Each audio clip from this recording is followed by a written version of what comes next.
Viewers, இன்றைக்கி வந்து கிருத்திகை, அதாவது கார்த்திகை கிருத்திகை. கிருத்திகை வந்து வருஷத்தில் 3 கிருத்திகை ரொம்ப முக்கியம்னு சொல்லுவாங்க. கார்த்திகை மாதம் வர கிருத்திகை, தை மாதம் வர தை கிருத்திகை, ஆடி மாதம் வர ஆடி கிருத்திகை. இந்த 3 கிருத்திகை ரொம்ப விசேஷமாக சொல்லுவாங்க.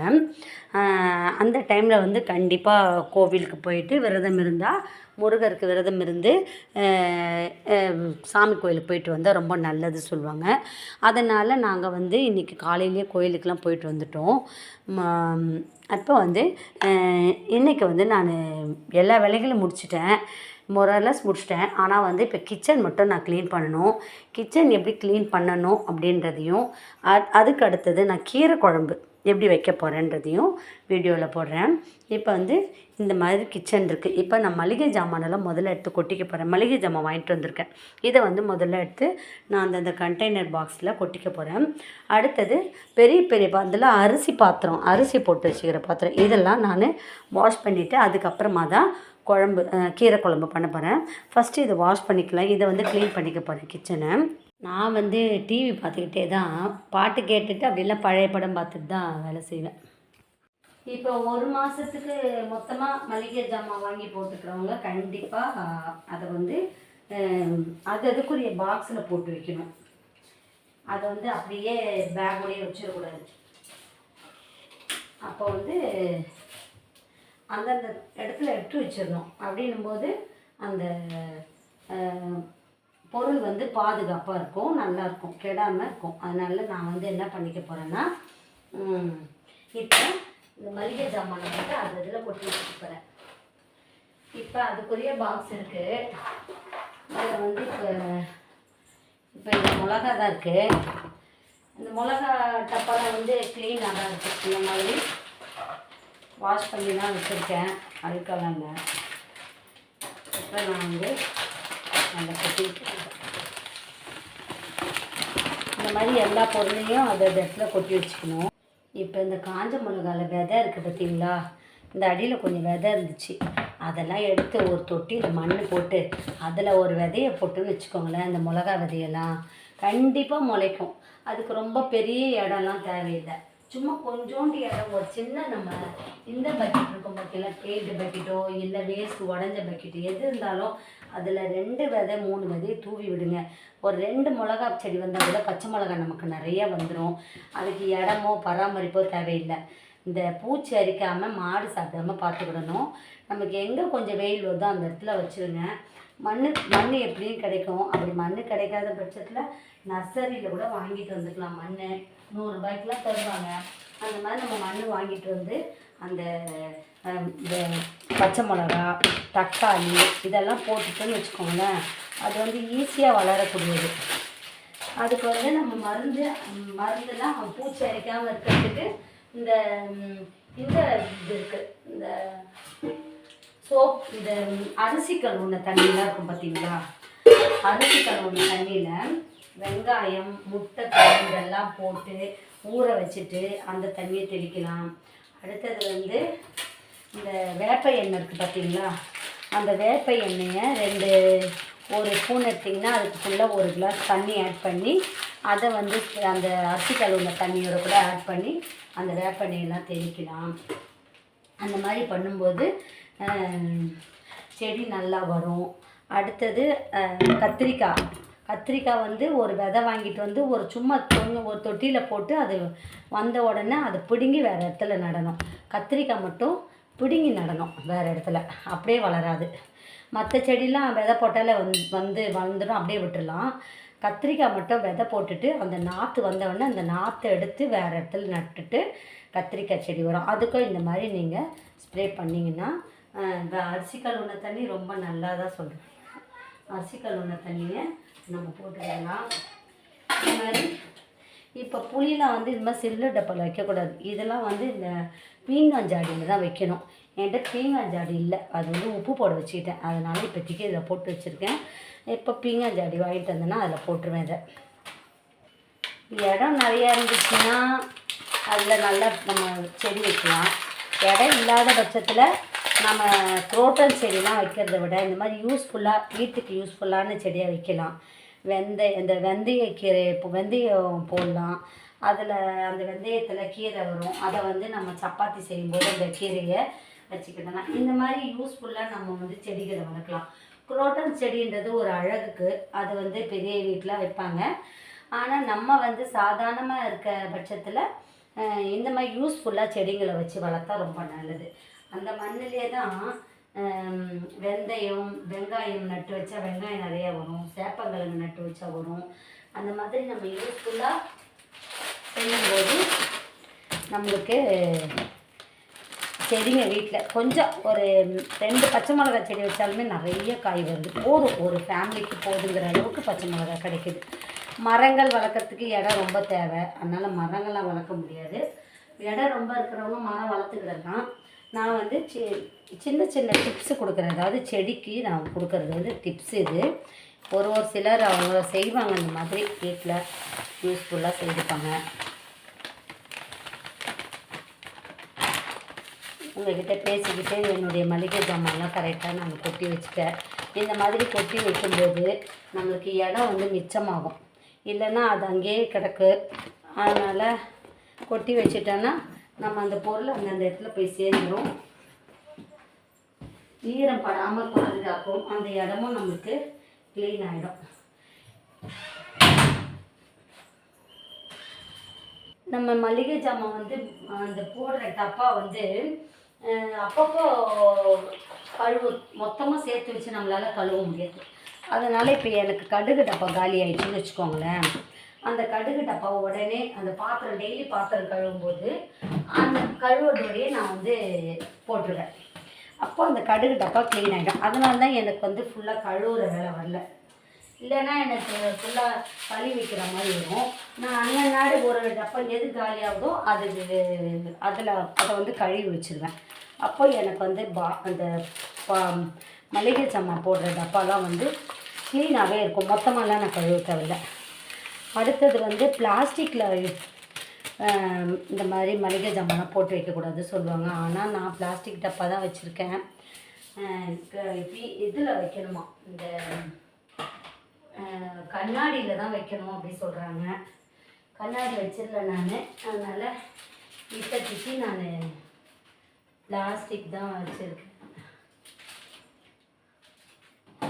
அதுக்கப்புறம் நான் வந்து இப்போ இது வந்து சாம்பார் பொடினா நான் இந்த சாம்பார் பொடி கவர் இருக்குல்ல, இந்த சாம்பாருன்றதை இதை கட் பண்ணிப்பேன். இந்த லேபிளை கட் பண்ணிவிட்டு இதில் போட்டுருவேன்.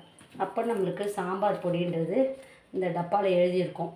இப்போ எல்லா மசாலா ஐட்டமும் ஒரே கலரில் ஒரே மாடலில் இருக்குது.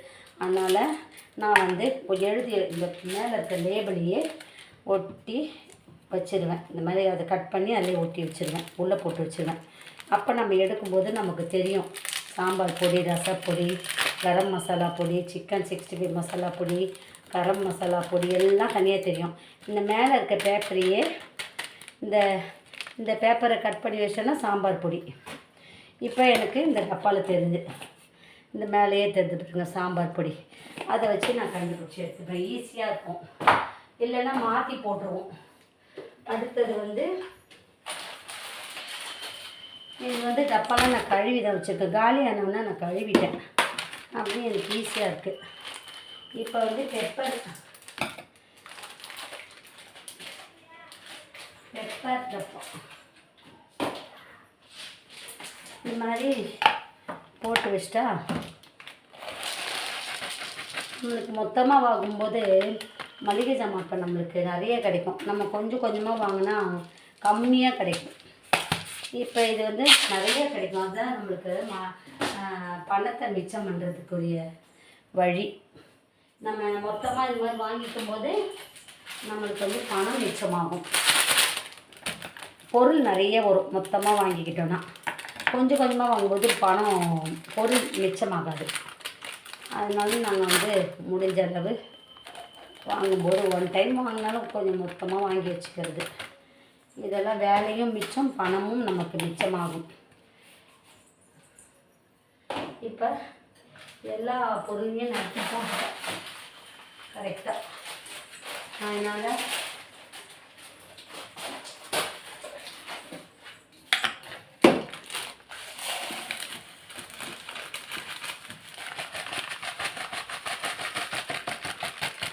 இன்றைக்கி என்னோடய ஒர்க்கு இதுதான். டுடேஸ் மை ஒர்க்கு இந்த மளிகை ஜாமானை வந்து அந்தந்த பாக்ஸில் கொட்டி வைக்கிறது தான். அதோடு எல்லாம் க்ளீன் பண்ணிட்டேன். இன்றைக்கி தை கிருத்திகை, விசேஷமான முருகருக்குரிய நாள், விசேஷமான நாள். அதனால் இன்றைக்கி நான்வெஜ்ஜெல்லாம் சாப்பிட்றதா இல்லை. இப்போ அப்படியே நான் தொடச்சிட்டும் சேர்த்துட்டேன்.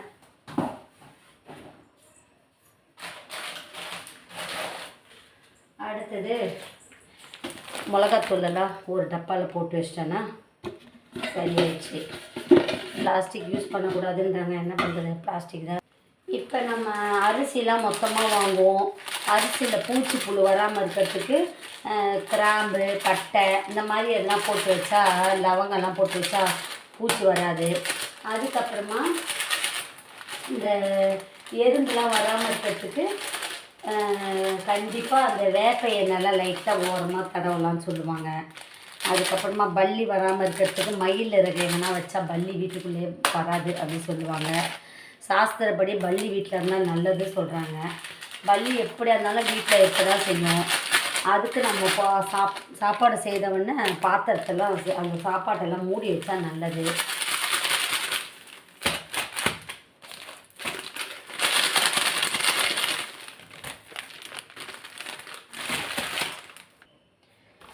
சோம்பேறித்தனம் படாமல் வேலை செய்தால் செய்திடலாம். கொஞ்சம் சோம்பேறித்தனம் வந்துச்சுன்னா நமக்கு வீட்டு வேலை செய்யவே பிடிக்காது, செய்யவும் முடியாது. நம்ம காலமே எழுந்தோடனே வெளியில் போகிறதா இருந்தால் க்ளீன் பண்ணி வச்சுட்டு போகணும். அப்படி வீட்டில் இருக்கிறதா இருந்தாலும் கொஞ்சம் சுறுசுறுப்பாக செய்யணுன்ட்டு செய்துட்டா செய்திடலாம். செய்ய முடியலைன்னு கொஞ்சம் சோம்பேறித்தனம் பார்த்தோன்னா அப்படியே இருந்தது வீடெல்லாம்.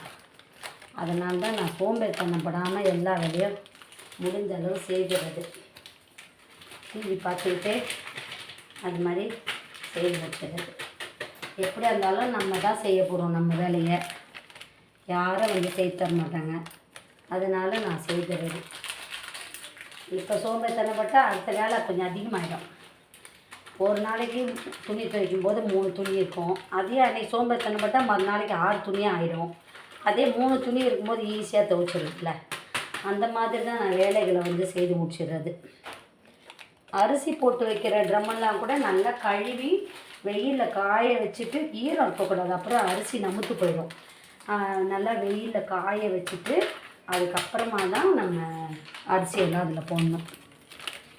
ஆனால் எண்ணெய் கேன்லாம் கூட கழுவி நல்லா வெயிலில் காய வச்சுட்டு தான் எண்ணெயெல்லாம் அதில் ஊற்றணும். இப்போ நான் வந்து 10 நாளைக்கு முன்னாடி தான் கழுவுனேன்.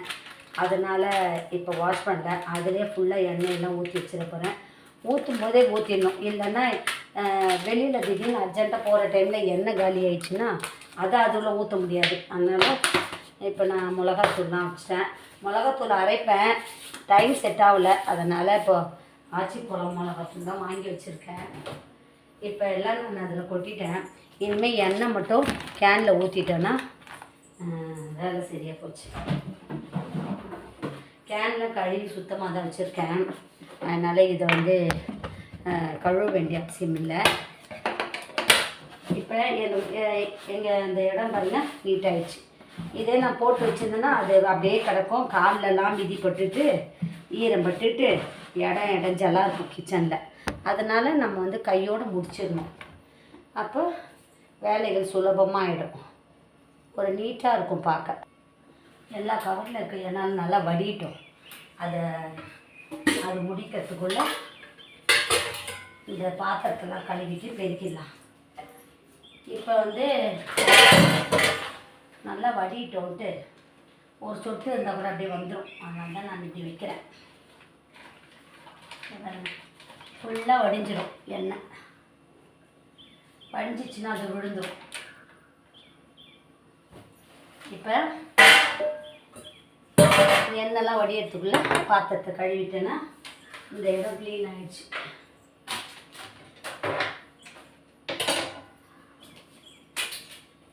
இப்போ கிச்சன் வந்து க்ளீன் ஆகிடுச்சு. ஓரளவு இப்போ மளிகை ஜாமான் கொட்டின கவரெல்லாம் டஸ்ட்பினில் போட்டுட்டு கிச்சன் கவுண்டர் டாப்பை க்ளீன் பண்ணிட வேண்டியதுதான். என்னுடைய work over. Today's morning work.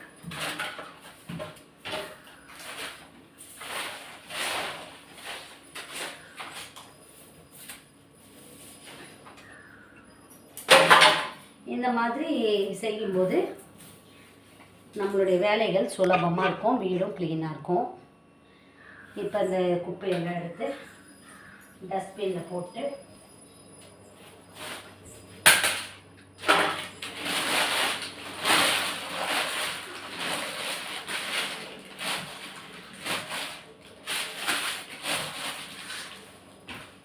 தை கிருத்திகை, ஆடி கிருத்திகை, கார்த்திகை கிருத்திகை இதெல்லாம் நல்ல நாள். டைம் கிடச்சா கண்டிப்பாக முருகர் கோயில் போயிட்டு சாமி கும்பிட்டா நல்லது. இப்போ எங்களுடைய கிச்சன் க்ளீன் ஆயிடுச்சு. இப்போ கவுண்டர் டாப்பை க்ளீன் பண்ணிட்டு பாத்திரத்தை கழுவிட வேண்டியது தான்.